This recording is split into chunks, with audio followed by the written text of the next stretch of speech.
Vintertur 28. januar på 68 grader nord betyr at du må operere 20 timer i døgnet i mørket.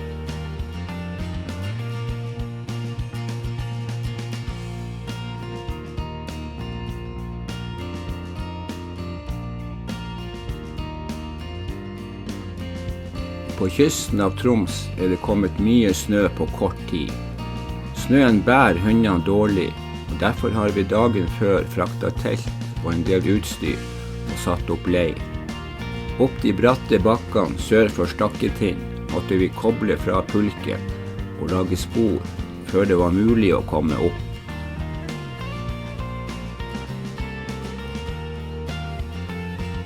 Hundene følger det sporet som vi lagde i går. Det kom bare et tynt snelag over sporet.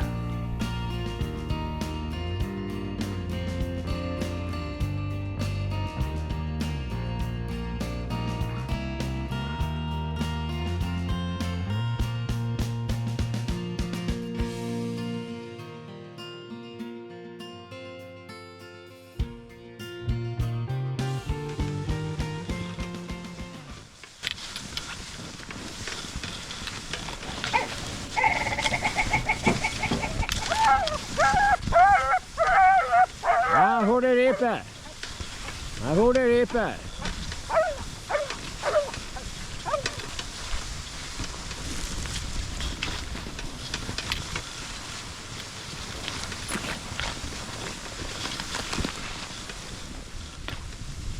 Ja, her er vi med teltet, hunder. Her er vi med teltet. Det er ikke verst.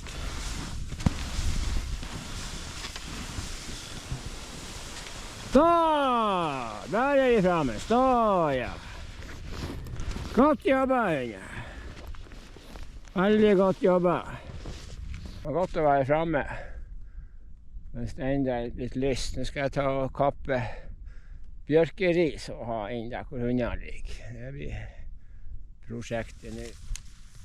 Ja, skal jeg få ordne underlag til dere. Det må vi ha. Ser du har fått noe her. Teltåpning.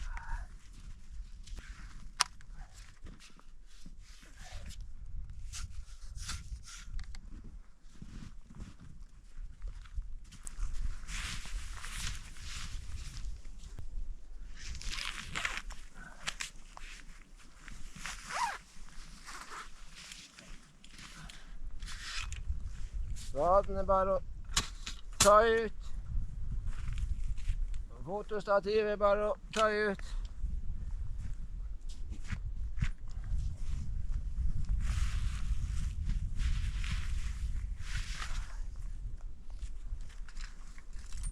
Og isbål.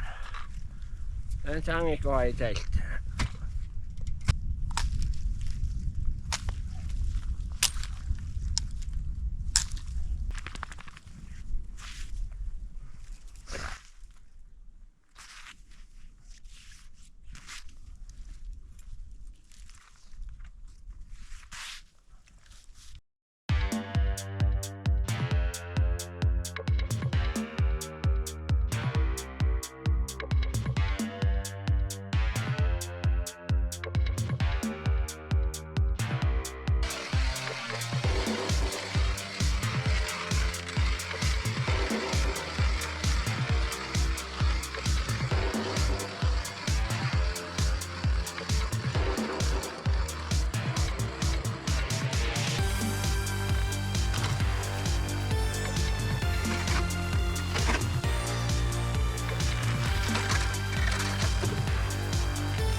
Ja, nå skal det bli stekte nakkekoteletter. godt med krydder på, det hører med her.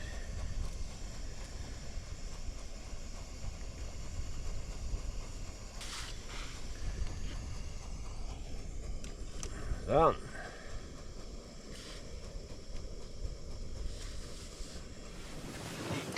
Ja, nå sitter han og hører på podcast. Han hører på Stian Yttergård som intervjuet Randulf Valde på podcast. Stian som har Veidemannsliv. Det er ganske mye vind ute. Han har blåst opp og det fyker. Han fikk gått inn til hundene. Det er litt tøffe forhold. Det er bortimot 7 minusgrader, og det er jo ganske stor kuldefaktor. Jeg har 4 sniker stående ute i vannet, men jeg får håper han roer litt med vind, så skal jeg gå og se. Nå er det litt kustlig. Vente litt med å gå og sjekke det.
Nei, der slapp han.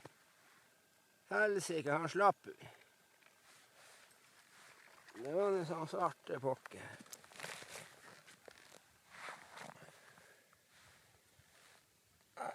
Der var det helt tomt. Og makken så ikke ut til å være rørt. Nei. Da får vi sette på ny makk. Kan jeg gjøre?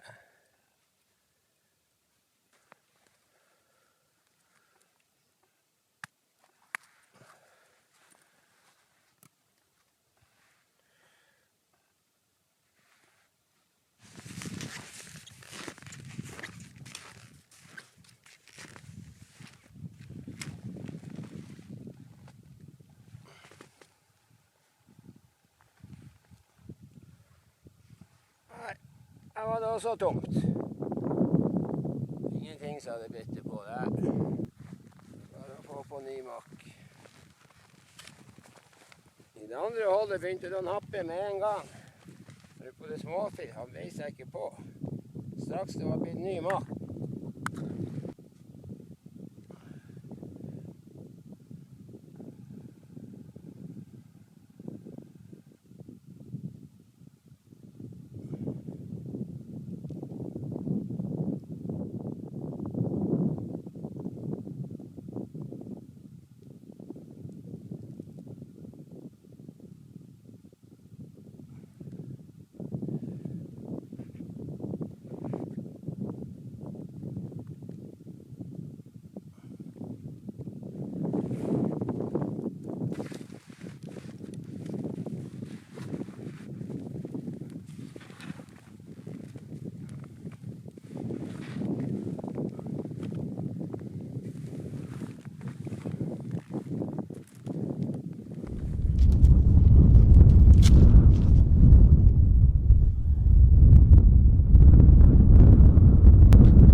har vi tatt frokost.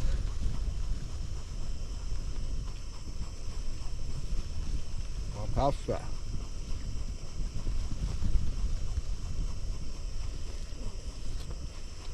Jeg har vært ute på isen og virket litt av stund og sjekket de 4 snikene jeg har der. Når jeg har spist frokost nå, så skal vi fære ut og virke litt. Bare et par nye hold og fiske litt aktivt med pilkestikker. Da skal jeg bruke maggot med det pilket. Nå har jeg makk på de bottensettene. Snikene. Det begynte å blåse litt mer. Det var helt vindstille i morges. Han begynte å komme med litt vind. Han var jo ganske heftig med vind i går kveld og i natt.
Ja, skal vi prøve litt aktivt fiske her med maggot. Hvis du på ørret og aktiv fiske, så har jeg mer tro på maggot enn med makk.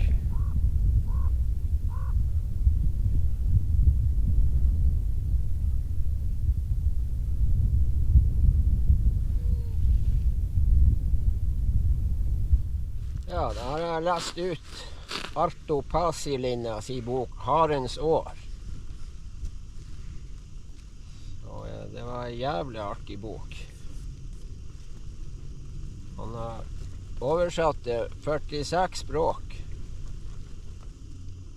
Og har solgt 7,5 millioner, så han er populær forfatter. Den er jo bare å anbefale for de som liker å lese noe som humoristisk.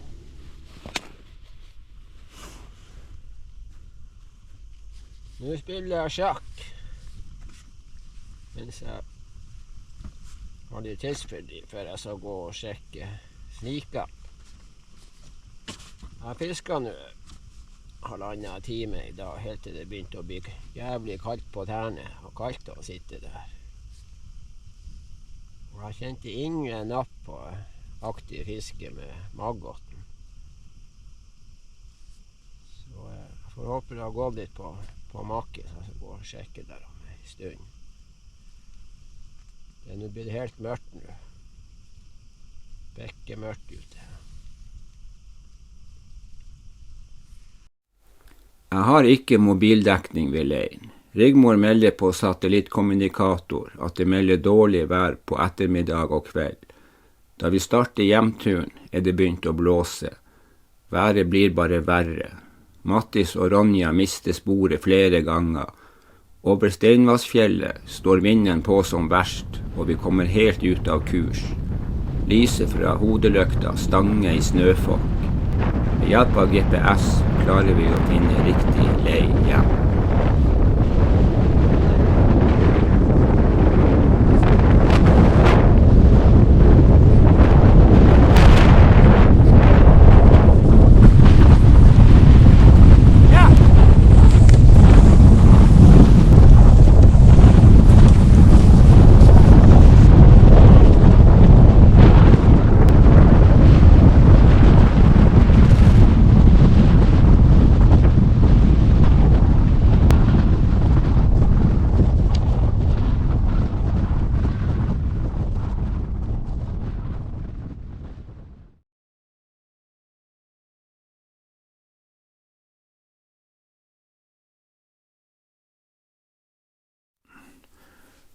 Hundene følger det sporet som vi lagde i går. Det kom bare et tynt snelag over sporet.